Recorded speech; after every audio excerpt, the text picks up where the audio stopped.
importante assim. Amém, amém. Boa noite. Vou falar hoje, né? Meu nome é Arthur, para quem não me conhece, para quem me conhece também é. E vou falar sobre o tema que eu acho muito interessante de se comentar, porque eu vejo que muitas pessoas devem estar passando por isso, sabe? Foi uma coisa até que eu passei também nesse lockdown que teve, nesse segundo. E o tema é sobre desfocados, né? Que foi o nosso tema do nosso devocional na semana. Toda semana a gente tem um tema que a gente aborda no grupo da nossa igreja, da Rede Jovens. E são temas tipo, diversificados, sabe? De coisas que estão acontecendo na nossa semana, tipo, na vida dos jovens e tal. E o tema da semana foi desfocados e eu achei muito interessante porque quando a gente pensa em desfocados, pode vir várias coisas na nossa cabeça, sabe? Pode vir, tipo, literalmente você olhar para um canto e desviar, pode ser por distrações, tipo, o foco é uma coisa que é muito relativa para algumas pessoas, né? Mas eu peguei, acho que uns pontos que eu acho essencial de se comentar, que principalmente nós jovens enfrentamos, ainda mais na nossa faixa etária, que a gente está passando da faculdade, ou da escola para a faculdade, alguns já trabalham e tal. E o primeiro ponto que eu queria falar é sobre quando a gente se desfoca por entretenimentos. Como assim, Arthur, entretenimentos? Deixa eu só tirar o relógio que eu explico. Perdão. Entretenimentos, cara, é muito que a gente passa no nosso dia a dia. Como assim? Vou dar um exemplo que eu acho muito prático, eu acho que não só sou eu que tenho. Vamos supor que eu falo, acordo de manhã, aí vou fazer meu devocional. Aí dá preguiça, eu digo, não, eu vou fazer depois. Tudo bem, você vai fazer depois, sabe? Aí você chega de noite, enrolou o dia todo, aí você chega, não, agora eu vou fazer. Aí quando você começa, senta, pega o teu caderno, teu computador, bota uma música, o que for. Aí quando você começa, pum, o celular apita. Você olha aqui, não, só uma mensagem. Aí você pega e deixa no mudo. Você pega, abre a Bíblia, lê, pum, o celular apita de novo. Aí você vai ver o Instagram. Você pega e começa a se desconcentrar naquilo que o Senhor quer que você tenha o seu foco, sabe? E uma coisa que o Gabriel comentou, nossa primeira semana nosso primeiro dia do devocional, ele falou a história do povo de Israel, na época do faraó, Nabucodonosor. E o que ele fez na época, esse faraó, ele não estava gostando, porque ele, tipo assim, o inimigo usou a vida dele para ele começar a enxergar que o povo não estava trabalhando, que o povo estava adorando Deus, não estava conseguindo fazer o trabalho direito. Só que longe disso, sabe? Na Bíblia fala muito, Eclesiastes, que o trabalho não pode ser esquecido, sabe? Ele valoriza muito o trabalho.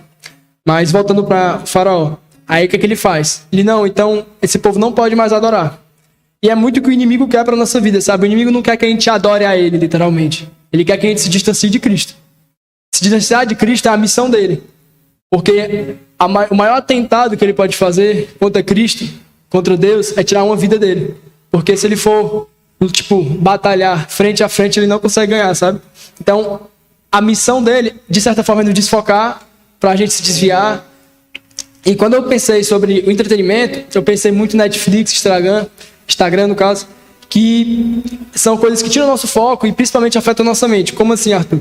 Quando a gente assiste alguma coisa, a gente escuta alguma coisa, na Bíblia fala lá em Mateus que os olhos são a janela da alma. Mateus 6:22. Aquele que vê uma coisa má, o corpo todo é mau. Então, Cristo fala exatamente para os seus apóstolos naquele dia sobre as influências que as coisas que você vê e ouve pode trazer para a sua vida, sabe? Muitas vezes a gente vê, por exemplo, eu vi uma série tal e não sei o quê, e tinha, sei lá, muito sequestro, muito sangue, morte. Será que é isso que Cristo quer que você veja no seu dia? Será que é isso? Será que Cristo se alegra quando você troca seu momento de devocional, que de certa forma é uma devoção a Ele, para ficar vendo esse tipo de coisa? Eu creio que não. E o mais engraçado é que algumas pessoas agem muito errado em relação a Instagram, YouTube, acham que o certo é apagar, que o certo é você nem tocar. Só que nem sempre precisa ser assim, sabe? No Instagram, no YouTube, nessas redes sociais que a gente usa normalmente, tem muito assunto interessante para se ver. Tem muita pregação, muito estudo. A internet, eu vejo muito que ela é usada tanto para nos atrair, de certa forma, para nos distrair. Óbvio que a quantidade de assuntos que nos desfocam é muito maior que a que nos atrai. Mas se você tiver uma maturidade, você consegue ser focado em Cristo, certo? Eu acho que esse foi um ponto que eu devia falar. E o segundo ponto, eu queria falar sobre a vida em si. Como assim a tua vida? É um termo muito relativo, muito abrangente no caso, mas vou falar de Salomão. O rei Salomão, para quem não conhece, é o filho do rei Davi. Ele foi o homem mais sábio, tipo, o rei mais sábio que já existiu, o rei mais rico que já existiu. Pesquisando um pouco, a gente vê que Salomão, ele ganhava 23 mil toneladas de ouro por ano. Se o ouro atualmente já é caro, imagina para aquela época, sabe? Uma coisa que muita gente fala, cara, 100 reais hoje, cara, uma mixaria. Antigamente, dava para fazer não sei o quê. Então, imagina 23 toneladas de ouro por ano tu recebendo. Então, a gente consegue ver que Salomão era um cara muito rico. E quando ele fala em Eclesiastes 2, principalmente, Salomão fala dos prazeres que a vida lhe traz, né? Que, de certa forma, podem nos fazer desfocar muito facilmente. E ele fala, cara, eu fui muito rico, eu tive tudo que eu tive nesse mundo, que eu queria ter nesse mundo. E ele fala que, mesmo provando tudo que o mundo oferecia, nada o satisfez. Foi como correr atrás do vento, sabe? Então, eu te pergunto, se Salomão fala pra gente que provou de tudo, eu vou ler até pra vocês, que eu acho mais interessante ler. Ele fala, eu provei, tive mulheres, bebia, tinha altares. É muito interessante. Deixa eu pegar. Eclesiastes 2:1. Disse a mim mesmo, venha, vamos experimentar o prazer. Vamos procurar as coisas boas da vida. Descobri, porém, que isso também não fazia sentido. Ou seja, o mais engraçado de tudo isso é que Salomão, ele provou de tudo. E ele fala uma coisa muito engraçada, que eu acho que é no versículo 4. No 3. Depois de pensar muito, resolvi me animar com vinho. Aqui. Depois de pensar muito, resolvi me animar com vinho. Enquanto ainda buscava a sabedoria, apeguei-me à sensatez. Assim procurei experimentar o que haveria de melhor para as pessoas em sua curta vida debaixo do sol. Quando ele fala ainda buscava a sabedoria, ele fala que ele não se entregou totalmente aos prazeres. Ele experimentou. E tem muitas pessoas que falam, cara, mas vou largar todas as coisas que eu gostava e tal, pra ir atrás de uma coisa que eu nem sei se vale a pena. Cara, quando você começa a experimentar o que é o reino de Deus, você sente nojo, sente desgosto, sente repulsa por tudo que você fazia, sabe? Quando você entende o sacrifício que Cristo fez por nós, você entende que focar nesse cara é a melhor coisa da sua vida. Mas é muito complicado apresentar isso para uma pessoa que nunca viveu, sabe? E eu vejo que muitas pessoas, às vezes, falham nessa apresentação. Então, cabe muito a nós, sabe? Mostrar para nossos amigos, nossos familiares, de uma forma leve, o que é o evangelho, sabe? Eu vejo que a melhor forma é através do exemplo. Cara, quando você muda a sua forma de viver, não tem como uma pessoa dizer algo, tipo, uma coisa que você fazia, vamos supor. Cara, eu ia treinar, só que eu era muito chato, não falava com ninguém, achava todo mundo chato. E quando eu entendi o que Cristo fez por mim, o amor que ele teve por mim, eu não conseguia ser assim. Eu tinha que mostrar amor para essas pessoas, sabe? Se Cristo nos amou, ou se Deus nos amou de tal maneira que deu seu único filho para todo aquele que nele crê não pereça e tenha a vida eterna, por que eu não posso amar um irmão meu? Por que eu não posso amar um colega de trabalho, um colega de treino, um colega de faculdade, sabe? E o amor, cara, é a melhor forma de demonstrar a mudança que você adquire, sabe? Quando você começa a entender o reino de Deus. E quando Salomão fala das coisas da vida, ele fala muito sobre o dinheiro, fala que ter riquezas não muda muita coisa. Ele teve 23 mil toneladas de ouro por ano. Então ele é um cara com muita propriedade para falar disso. Só que é muito engraçado que ao mesmo tempo que ele fala isso, ele não vive em extremos. Ele é muito sábio. Ele fala, cara, realmente viver para trabalhar não existe. Eclesiastes 4, ele fala que é melhor ter um punhado em uma mão do que ter dois e não ter sossego. Ou seja, é muito melhor você receber uma quantia X e ser próspero, ter paz na sua vida, ter uma esposa, amar a sua esposa, do que você receber 2x e ter um casamento cheio de problemas, uma renda que você sabe se não é certa, uma renda que pode lhe danificar. Eu peguei muito quando eu estava lendo Eclesiastes 4, o exemplo da vida de um traficante, por exemplo. Será que aquele cara tem sossego na vida dele? Será que ele consegue receber uma renda e dizer, não, cara, essa semana é tranquilo?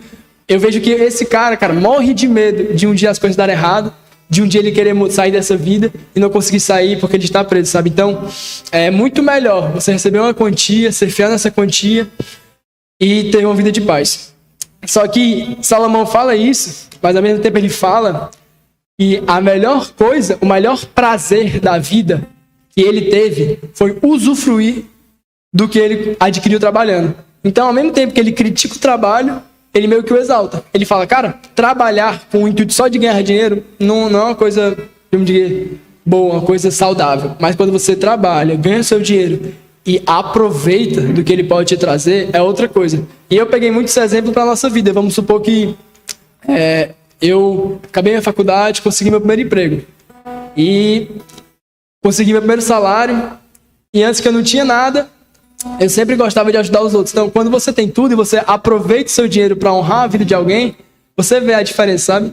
Quando Cristo fala para João 15, 12, que ele fala que o meu mandamento é amar o seu irmão como eu vos amei. Então, será que amar o seu irmão como ele vos amou? O que é que eu pego disso? Vamos supor que você tinha um amigo que sempre lhe ajudava a ir para a igreja, sempre lhe ajudava com um lanche, sempre lhe ajudava com qualquer coisa que você precisasse mesmo, e nunca lhe pediu nada em troca. Então, o que é que custa quando você tiver esse poder de ajudar alguém, você fazer isso, sabe? De certa forma, é hipocrisia você ter vivido isso e não fazer nada em troca, né? E o que eu pego disso é que muitas vezes a gente bota a nossa cabeça só em trabalho, e esquece às vezes de focar em Cristo. Quando o devocional da Maria Gabi, ela falou de Marta e Maria. Que, cara, eu peguei esse exemplo como o melhor exemplo de trabalho para a gente entender com foco. Lá em Lucas 10, do 38 ao 42, Cristo fala de duas irmãs, Marta e Maria, que eram de certa forma amigas dele. Ele sempre as visitava. E tem um dia que ele chega na casa delas, Maria estava esperando ele, Marta também. Só que quando ele chega, Marta vai preparar a casa para a estadia dele. Querendo ou não, eu faria a mesma coisa. Se eu soubesse que Cristo ia vir para minha casa, eu com certeza lavaria os pratos, ajeitaria a sala, limparia tudo que eu pudesse. Só que o que Marta fez de errado, ele fala no finalzinho, acho que é no 41. Quando Marta está lavando a louça, Maria está nos pés de Jesus, ouvindo ele falar, ouvindo ele passar direcionamentos, ouvindo ele pregar. E Marta fala, Jesus, tu acha certo Maria está aí enquanto eu trabalho? Aí ele fala, Marta, Marta, tens que ser mais que Maria. E eu peguei um pouco para pensar nisso e a Maria Gabi deu um entendimento que eu achei perfeito, que foi em relação a, cara, quantas vezes tu vai ter a presença de Cristo contigo? Será que você, quando tiver a presença de Cristo contigo, você vai preferir trabalhar do que aproveitar? O momento de ajeitar a casa, em nenhum momento ele fala que é inútil, mas existe o tempo para tudo, sabe? Em Eclesiastes 3, Salomão fala do tempo. Ele fala, cara, há tempo de sorrir, há tempo de chorar. Há tempo de guardar, há tempo de gastar. Então, há tempo de adorar a Deus e há tempo de limpar, de certa forma, tratar a casa dele. Eu vejo que vocês percebem muito. Antes de acontecer o culto, é o momento de ajeitar, de lavar, mas no culto é somente Deus, somente adorar Ele. E é exatamente isso que a gente deve viver. Saber discernir o momento de adorar e o momento de limpar, de tratar da casa, tratar da casa dele, que é a igreja. Sobre essa mesma história de Salomão. Amém. Ele fala que as coisas que a gente constrói na terra, quando a gente só foca no nosso trabalho, elas são muito, é como correr atrás do vento. E é engraçado que quando ele fala que trabalhar demais é ruim, aí ele fala que a recompensa do trabalho é boa. Só que depois ele pega e fala de novo, não, mas trabalhar e ter recompensa não serve de nada. Aí você pensa, cara, o que esse cara tá falando? Aí quando você lê mais adiante, ele fala que é tolice trabalhar, se acabar de trabalhar e não aproveitar. Ou então deixar para aproveitar só no fim. Porque depois que você morre, tudo que você construiu fica nas mãos de outra pessoa. E muitas vezes a pessoa é seu filho, né? A herança. Só que ele pega e fala, será que o seu filho vai ser sábio para gerenciar tudo que você construiu? Será que tudo que você construiu, quando você entregar ao seu filho, ele vai valorizar? Ele vai entender todo o suor que esteve por trás daquilo? Então, é muito importante a gente entender que as coisas que a gente constrói no reino são diferentes. Eu peguei muito Mateus 6,19 em comparação com 1 Coríntios 15,58. Queria que vocês abrissem em Mateus 6,19, por favor.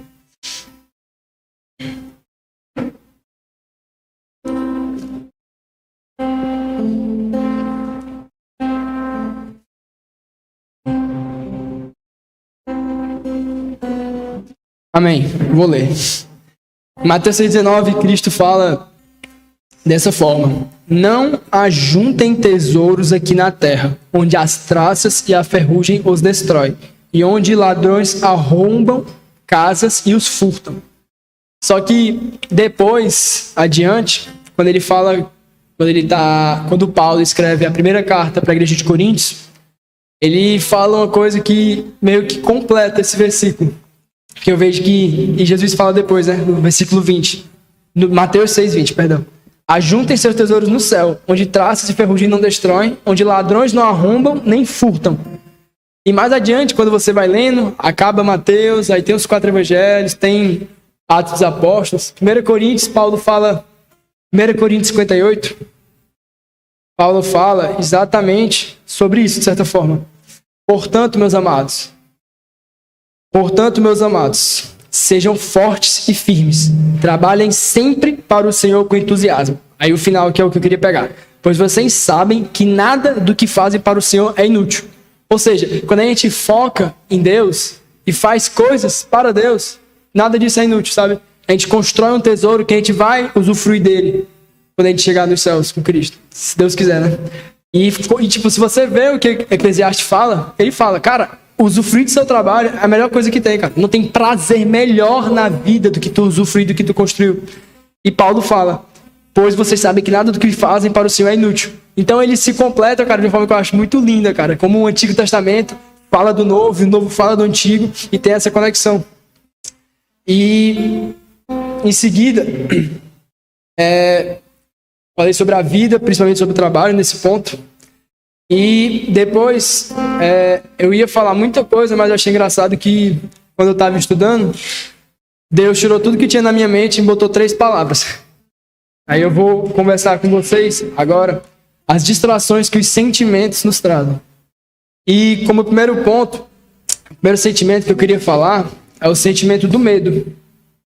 E o medo, cara, é uma coisa que nos faz parar, tipo, não fazer muitos trabalhos para Cristo, sabe?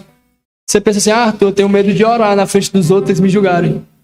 Arthur, eu tenho medo de, sei lá, ir para a igreja e as pessoas me julgarem. Arthur, eu tenho medo de, sei lá, ofertar na igreja e o pastor, no lugar de levar a sério minha oferta, ser um ladrão. Arthur, eu tenho medo de diversas coisas. Tenho medo de pregar para meus amigos e eles acharem que eu vivo uma mentira, começarem a zoar da minha cara. E essa coisa do medo é uma coisa que impede muitas pessoas de viver o sobrenatural com Deus, sabe? Tem muitas pessoas que têm medo, às vezes, até de falar em línguas, tem medo de fazer muitas coisas, cara. Eu já vi muitos exemplos. E quando eu peguei sobre o medo, eu peguei uma história, não de uma pessoa, digamos que normal, né? Eu gostei da história de Elias. Elias foi uma história que eu peguei muito, que foi o devocional da Gabi Andrade. E Elias, cara, pra dar uma... Vou entrar vocês um pouco no contexto, foi um profeta. E Elias foi um profeta tão, digamos que importante, que quando Jesus está lá no monte e vai falar com seus discípulos, João, Pedro e Tiago, e acontece o milagre da transfiguração, e que Jesus começa a resplandecer glória, o rosto dele começa a brilhar, uma nuvem escura sobrevoa o monte onde ele está, descem 2 pessoas, Moisés e Elias, para falar com ele naquele lugar.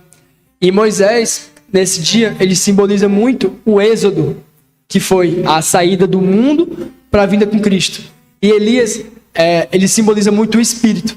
Quando você vê a história de Elias, 1 Reis, praticamente, a partir do 17, se não me engano, começa a falar muito de Elias. E Elias, cara, ele fez milagres que você acha engraçado até. Elias fez cair fogo do céu. Elias fez chover em um canto que fazia meses que não chovia. Elias ressuscitou pessoas. E Elias teve medo. E quando eu li isso, eu fiquei tipo, cara, que cara lesado, mano. Como é que esse cara teve medo, mano? Só que eu vejo que esses exemplos estão na Bíblia justamente para nos explicar que não tem problema. Às vezes você errar, às vezes você tem medo. O que importa mesmo é quando você passa por isso e o que você faz depois. O que é que acontece depois que você perde uma oportunidade? Você continua errando nela ou você aprende com ela e faz diferente? Então, eu pensando muito sobre isso, veio muito na minha mente também Mateus 6,33. Isso foi o primeiro versículo que eu aprendi da Bíblia, que eu decorei. Em Mateus 6,33 ele fala justamente sobre colocar Deus no centro. Eu vou até ler para vocês. Amém. Aqui. Vamos lá. Foi até o Gessé citou em Mateus 6 que os animais comem os passarinhos e tal. Em Mateus 6,33, ele resume tudo que o Gessé falou. Busquem, em primeiro lugar, o reino de Deus e a sua justiça. E todas essas coisas lhes serão dadas, lhes serão acrescentadas, em outra versão. E eu vendo isso, cara, eu vejo que toda vez que a gente põe Deus no centro e meio que passa por todas as dificuldades, tendo Ele no centro, Ele nos recompensa. Cara, eu não sei como é que, vamos supor, eu tenho uma conta para pagar, e eu tenho R$20 na minha carteira que eu queria ofertar, mas se eu ofertar eu fico sem o dinheiro. Cara, eu te encorajo muito a ofertar, porque Deus, ele vê, sabe, cada coisa que a gente faz. A gente tem diversos exemplos aqui na igreja de pessoas que estavam com pouco dinheiro, não sabiam como fazer tal coisa, mas confiou em Deus, buscou Ele em primeiro lugar, continuou adorando, vamos lá, em leituras, em orações, tendo fé que ia dar certo, e acabou dando certo. Então, quando ele fala sobre buscar primeiro o reino de Deus e o resto será acrescentado, é exatamente para a gente focar em Cristo, que Ele nos dará coragem, nos dará sabedoria. Para o momento que a gente não souber o que falar, Ele vai falar por nós. Quando Estevão, ele está no Sinédrio antes de ser apedrejado, em Atos, ele não sabia o que ia falar não, galera. Só que ele falou toda a história. E o mais engraçado da história de Estevão é que quando ele está no Sinédrio, sendo julgado, as pessoas falando dele, querendo, matá-lo, ele começa a falar, galera, seguinte, eu vou falar aqui, tô parafraseando, é óbvio, vou falar aqui umas coisas, é isso aí. Aí ele começa a falar pá, Abraão, não sei o quê, Moisés, começa a falar toda a história do Antigo Testamento, até chegar onde ele está e falar que o povo que a galera do Sinédrio era incrédulo, né? E para quem não sabe o que é Sinédrio, ele é como se fosse como é que é? Onde fica o juiz? O tribunal. É como se fosse o tribunal dos judeus. E naquela época existiam sinédrios maiores e menores. Sinédrios maiores eram para julgar como se fosse um estado e menores para julgar cidades, de certa forma. E quando tinha uma coisa que acontecia, um sinédrio menor, eles não conseguiam resolver, eles encaminhavam para o maior. E Estevão foi justamente para o maior. E quando ele começa a falar tudo, sabe? Tá escrito que ele começou a brilhar o rosto dele, sabe? Então, naquele momento, Estevão podia até estar com medo de não saber o que podia acontecer, dependendo do que ele falasse, mas ele focou em Deus e se permitiu ser usado. Ele resplandeceu glória. E Estevão foi o primeiro mártir, foi a primeira morte que teve de um apóstolo. Apóstolo não, de um cristão, assim, escrito na Bíblia, sabe? Primeira vez que alguém morreu, assim, pelo nome de Cristo, depois de Jesus, óbvio, e das pessoas que Paulo matou, foi Estevão. E ele foi realmente o sinal de que ele confiou em Deus e morreu por ele, sabe? Mas, vendo esse medo de Elias, voltando ao ponto, eu queria pegar a história de 1 Reis, capítulo 18 e 19, né? Só que eu não vou falar tudo porque é muito grande. Vou dar uma resumida, para vocês entenderem um pouco. Elias, ele era muito usado pelo Senhor. Como eu disse antes, ele já tinha feito fogo cair do céu, tinha trazido a vida de diversas pessoas. E Deus fala para ele cuidar, como é que eu posso dizer? Deus fala para ele dar um jeito nos problemas que estava tendo com os falsos profetas de Baal. O que é esse Baal? Baal era o nome dos deuses dos amonitas, se eu não me engano. E eram deuses que o povo de Israel começou a adorar por se misturar com os povos amonitas, filisteus, enfim. E foi exatamente uma coisa que Deus abomina, cara, é a idolatria, sabe? Em Êxodo 22, ele fala, é como se fosse o capítulo da lei, que Deus entrega os mandamentos para Moisés. Ele fala, acho que 22:4. Ele fala que a idolatria, ele não se alegra. É uma das coisas que Deus mais abomina. Tanto é que, se não me engano, é o segundo mandamento que ele dá. O primeiro é amar o Senhor teu Deus, amar o Senhor teu Deus sobre todas as coisas. E o segundo é para amar somente a Deus. Não é a outras coisas, a dinheiro, a outros, nada além de Deus, somente a Deus. E esses profetas estavam propagando coisas que não condiziam com o que Cristo queria para o seu povo. E ele meio que manda Elias resolver, né? Aí Elias fala, não, tranquilo, Deus, vou lá, tamo junto. Aí, quando Elias está indo em direção ao local, ele se encontra com outro profeta. E esse profeta, quando olha para Elias, já se ajoelha, põe a cara no chão E essa reverência é para mostrar realmente como Elias era um cara importante, assim, no reino. Como Elias era um cara usado por Deus. E quando Elias chega, a forma que ele utiliza para, digamos que, vencer esse confronto com os outros profetas foi justamente falar assim: galera, vamos fazer o seguinte, vocês vão fazer um altar para o Deus de vocês, eu vou fazer um altar para o meu. Aí a gente vê qual é o mais poderoso, então qual que existe e qual que não existe. Aí eles falam: ah, beleza, tranquilo, pá, não sei o quê. Aí eles pegam, montam lá o altar e começam a orar para os deuses deles, a correr, a dançar, a se cortar, que era uma prática que eles utilizavam. Passaram 12 horas nesse fuzuê aí, não deu em nada. Aí Elias olha: pronto, eu vou fazer a minha vez agora. Aí ele pega, faz um altar, põe 12 pedras, representando cada tribo de Israel. E ele chega e fala assim: faz só um favor, enche para mim de água esse altar. Aí o cara: tá bom. O cara pega, põe água. Ele: não, enche mais uma vez. O cara pega e bota mais uma vez. Não, a terceira. O cara bota a terceira. Aí fala: não. Aí ele pega e faz uma oração simples, cara. Ele fala tipo: Deus, ó Deus de Israel, Deus de Abraão, Deus de Jacó, eu peço que o Senhor mostre sua presença hoje nesse lugar. Aí do nada, né, coincidentemente, cai fogo do céu e destrói o altar, né? É até aquela música que a galera escuta muito, né? Caia fogo do céu. Foi dessa história. E beleza, Elias fez isso, e depois que ele fez, a galera entendeu, todo mundo se prostrou para ele. Só que o que ele faz depois é que ele mata cada profeta falso, né, e tal. E pronto, Elias fez tudo isso, né? Aí tu fala: caraca, Elias era brabo. Mas o pior, mano, é no capítulo seguinte, que o rei dessa galera fala pra princesa Jezabel: ei, seguinte, Elias matou todo mundo lá e tal. Aí 1 Reis 19:2 fala disso, a resposta de Jezabel. 1 Reis 19:2. Aí Jezabel fala. Aí no primeiro ele fala: Acabe contou a Jezabel tudo que Elias havia feito. Por isso, versículo 2, Jezabel enviou esta mensagem a Elias: que os deuses me castiguem severamente se até amanhã nesta hora eu não fizer a você o que você fez aos profetas de Baal. Ela ameaça eles assim: macho, eu vou te matar. E não importa quem me segure não. Se eu não te matar, Deus vai me castigar. E quando ela declara isso, Elias tem medo. Aí ele fala no versículo 3: Elias teve medo e fugiu para salvar a vida. Só que eu te pergunto, o cara matou uma porrada de gente, fez gente ressuscitar e teve medo. Será que se ele tivesse lembrado de Deus, tivesse: não, cara, pode acontecer aqui, mas eu vou botar Deus no meu centro, será que não seria acrescentada a ele proteção? Não seria acrescentada a ele, sabe, sabedoria para conseguir fugir, enfim? Mas não, ele teve medo e fugiu.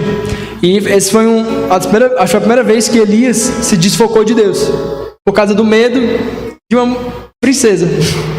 E vendo esse medo, eu fiquei: caraca, velho, é muito engraçado como a gente tem medo e tal, mas, tipo, tem muito pra onde correr. É mais você entender quem é Deus, ter fé no seu Deus, que você vence medo, vence tristeza, vence incredulidade, você vence tudo, sabe?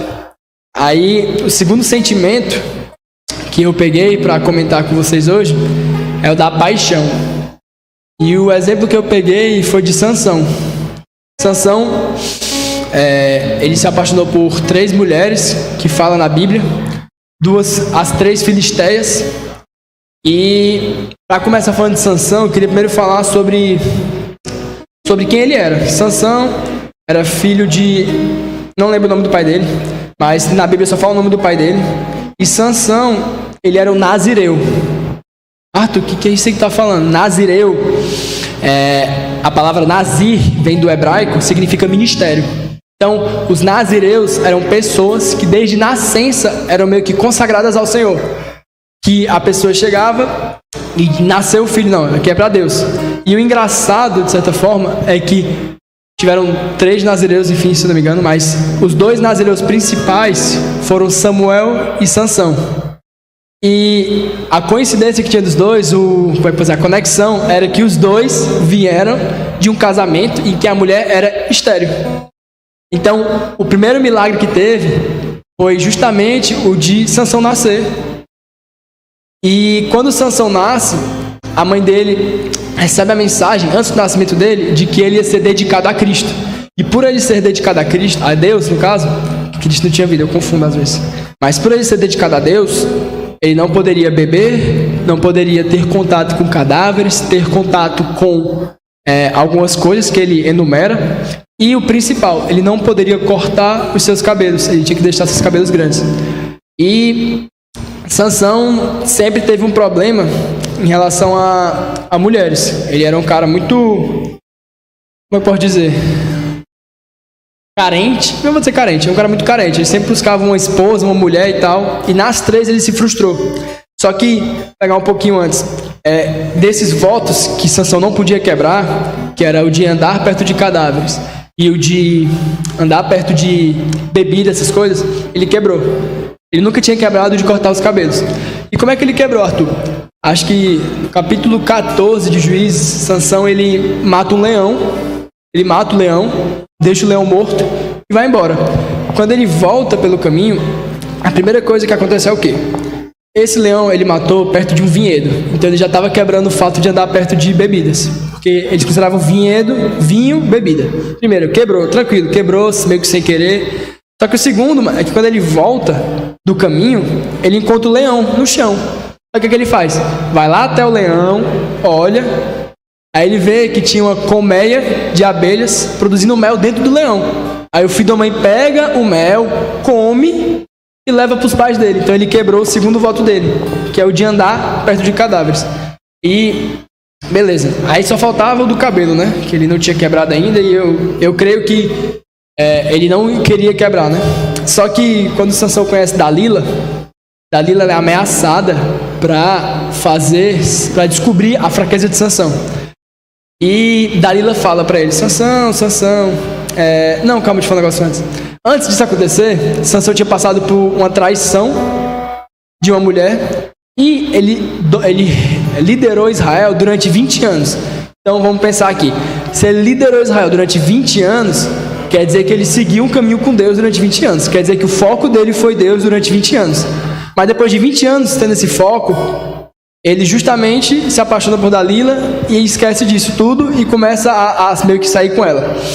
Aí eles se escondem em uma caverna e Sansão chega, aí ele tá deitado com ela, pá. Aí Dalila fala: Sansão, por que tu é tão forte? Aí ele: não.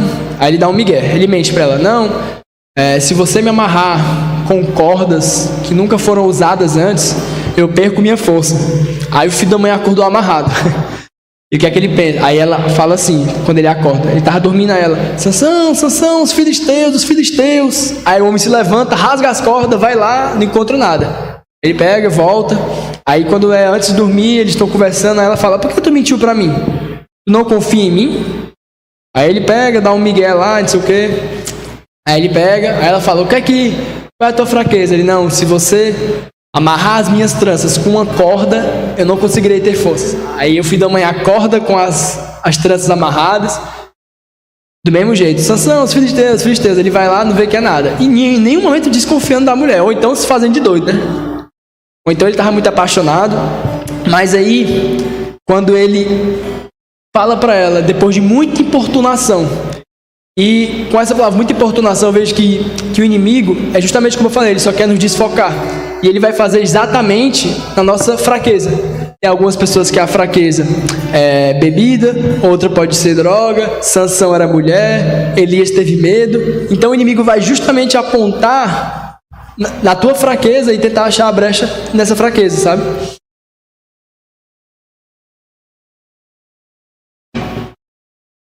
E depois de muita importunação, Dalila fazendo chantagem emocional, muitas coisas, ela fala assim: Sansão, eu não quero mais mentiras. Qual é o negócio que tu tem aí? Qual é a parada?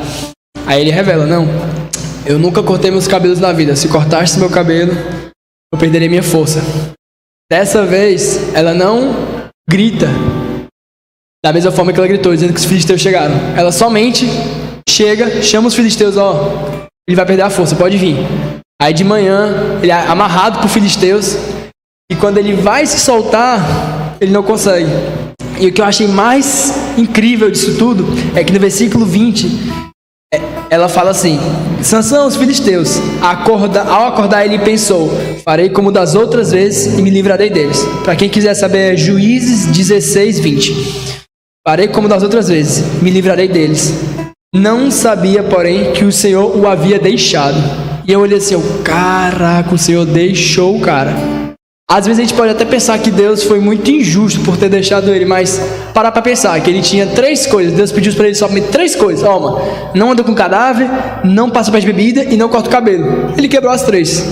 Quando ele quebra as 3, foi justamente pelo fato dele se desfocar de Deus. Porque ele ficou 20 anos caminhando com Deus, 20 anos liderando Israel, 20 anos triunfando nas guerras de Israel, e ele decide de desfocar por causa de uma coisa que ele é fraco, que é em relação a mulheres. E cara, eu olhei isso, eu fiquei muito de cara, se liga? E esses foram os 3 pontos, certo? Mas para acabar, eu queria falar uma coisa que nos ajuda a focar agora. A coisa boa, né? Da pregação. Mas só para recapitular com vocês, para quem gosta de anotar. Os 3 pontos do Desfocados foi entretenimento, que fala de Mateus 6:22, que são as janelas da alma, que a gente tem que ter muito cuidado com o que a gente assiste, com o que a gente vê, com o que a gente escuta. E essas coisas podem nos ser distrações para nos tirar do foco de Deus. Segundo ponto, falei sobre a vida em si, sobre trabalho, falei de Salomão. Para se alguém quiser referência, é só ler Eclesiastes 2, Mateus 6 e Eclesiastes 4, que fala um pouco sobre o trabalho. E o último ponto foi sobre sentimentos. Eu falei do medo, que foi Elias, que foi 1 Reis 18 e 19. E paixão foi de Sansão. E a história de Sansão é de Juízes 13 ao 16. Mas agora eu vou falar da parte boa, que é sobre amizades. Não tem muito a ver com sentimentos, né, óbvio, mas amizades são coisas que podem nos desfocar ou nos ajudar a focar. E em Salmos 1, ele fala uma coisa interessante sobre Salmos 1, sobre isso. Feliz é aquele que não segue o conselho dos perversos, não se detém no caminho dos pecadores, nem se junta à roda dos zombadores. Quando ele fala disso, eu vejo que ele fala muito direto assim, cara, muito feliz é a pessoa que tem companhias boas e não se senta com companhias ruins, porque essas pessoas podem fazê-lo desfocar. Porque os conselhos dessas pessoas são tolos. E eu, caraca, realmente a gente tem que ter muito cuidado com quem a gente se envolve, né? Mas eu lendo Eclesiastes 4, eu percebi que também existem amizades que nos fortalecem, que nos fortificam, que nos edificam. E pensando nisso um pouco, eu passei a tarde toda lendo e orando sobre amizade, que eu achei uma coisa muito interessante. E veio muito no meu coração Lucas 11:33. É o meu versículo favorito da Bíblia, que ele fala que nós somos candeias. E nesse capítulo de Lucas 11, ele fala que essas candeias não podem ser escondidas. Essas candeias têm que brilhar. Caraca, que interessante, né? Então, quando Lucas fala isso, ou quando Lucas fala isso, não, Senhor, quando Cristo fala disso, ele quer justamente dizer assim, cara, você tem que brilhar na vida de alguém. E o único lugar em que uma candeia brilha é no escuro. Então ele quer justamente que você pregue o evangelho para os seus amigos. E quando ele fala isso, é justamente o ponto de que alguém um dia foi essa luz para a sua vida. Então, a tua missão é ser a luz para a vida de alguém. E quando eu li isso, eu fiquei muito impressionado como essa parada de ser a luz na vida de alguém é muito real, sabe? E quando eu estava lendo Eclesiastes 4, no finalzinho, Eclesiastes 4:12, ele fala assim, ó: sozinha a pessoa corre risco de ser atacada e vencida, mas 2 pessoas juntas podem se defender melhor. Se houver 3, melhor ainda, pois uma corda trançada com 3 fios não se arrebenta facilmente. E se você parar para pensar, se você pegar um papel, rasgar o papel, você consegue rasgar facilmente. Se você dobrar, fica mais difícil. Se dobrar mais uma vez, fica mais. Existem amizades que estão com você justamente para lhe fortificar e lhe fazer focar em Cristo, não lhe desviar, sabe? E eu queria falar de um testemunho próprio, que foi em relação a esse segundo lockdown. Nesse segundo lockdown, eu realmente fiquei em casa todos os dias, não saí nem um dia. No primeiro dia, mentira. No primeiro dia eu saí pra treinar, eu fui subir duna com meu irmão. Aí acabei encontrando algumas pessoas aqui da igreja. Só que eu fiquei em casa todos os dias. E continuou tendo os cultos, lives, algumas pessoas iam ajudar, principalmente as pessoas que eu amo muito, meus irmãos, 12. E eu fiquei muito, impactado com isso, que eu não podia sair de casa, nem por escolha minha, sabe? Meu pai falou, e minha mãe, pra eu não sair, eu tenho que respeitar. De certa forma, querendo ou não, é o certo. Então, e ainda estava honrando a vida deles, obedecendo, né? Então, realmente, eu não saí de casa, nem um dia. Eu saí para pegar comida em um dia, fora o do treino. E houveram amizades que realmente me fizeram focar em Deus, me fizeram, eu não diria me desviar, porque graças a Deus eu tenho muita certeza do que eu vivo. Mas existiram amizades nessa minha caminhada, desse segundo lockdown, que realmente me fizeram em um momento me desfocar. Que eu ia falar, foi a Liara, né? Todo dia a gente conversava, todo dia ela me ligava. E eu creio que, da mesma forma que um dia eu fui uma candeia para acender um pouco da vida dela, ela foi essa candeia para não me deixar escurecer, sabe? E foi a Raquel também, que foi a pessoa que eu mais liguei nesse lockdown. Acho que ela deve ter abuso da minha voz. E foi o Samuel, que todo dia ficava até de madrugada, 3 horas da manhã, conversando comigo, sabe? E o que eu encorajo vocês com essa parte final é para justamente a gente ser essa amizade, sabe? Justamente a gente ser a amizade que incendeia nossos amigos, ser a amizade que acende as pessoas que estão se desviando, as pessoas que estão escurecendo, sabe? E basicamente é isso. Espero que vocês tenham gostado. Eu vou fazer uma oração justamente sobre isso, que eu acho que é uma coisa muito importante, é a gente ser a luz na vida dos nossos amigos, certo?